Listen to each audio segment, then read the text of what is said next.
Ramazan çıkıp atkan учурларда жыйынтыктын негизи шариятыбызда Пайгамбарыбыз саллаллаху алейхи вассалам айтат, ар бир ишти аяктагандан кийин Аллага шүгүр кылгыла деген.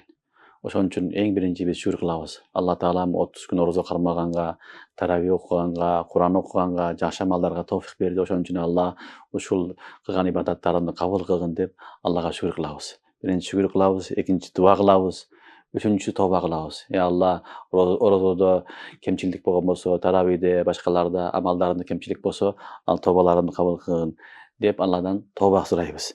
Анан орозонун акыры болгон үчүн садака да берип коелу. Садака фитр менен кошо бир аз садака берип койгондо жакшы нерсе. Амалдардан чыгып атканда жыйынтыктап садака берип койгон дагы жакшы нерсе. Андан кийин орозодон чыгып атканда негизги нерсе адамдар менен мухаббат кылып чыккан жакшы болот. Кечиримдүү болуп, элдери менен жакшы маанайда орозодон кийин дагы ошондой күлүп, жайнап жүргөнгө аракет кылыш керек. Элдери кечирип, элдер менен мухаббат кылган маанайда болсок, иншалла Аллах субханала таала орозобузду кабыл кылган болот. Жана мындан кийинки жашообузда дагы эл менен болгондо, эл менен мухаббатта, жакшы маанайда болобуз.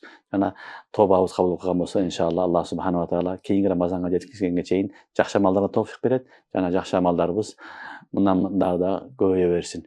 Ошон үчүн орозонун аягында биз эң биринчи дуага аракет кылайлык көбүрөөк, шүгүргө аракет кылайлык. Жана Алла таала субханала таала көп орозо насип кылсын деп дуа кылалык.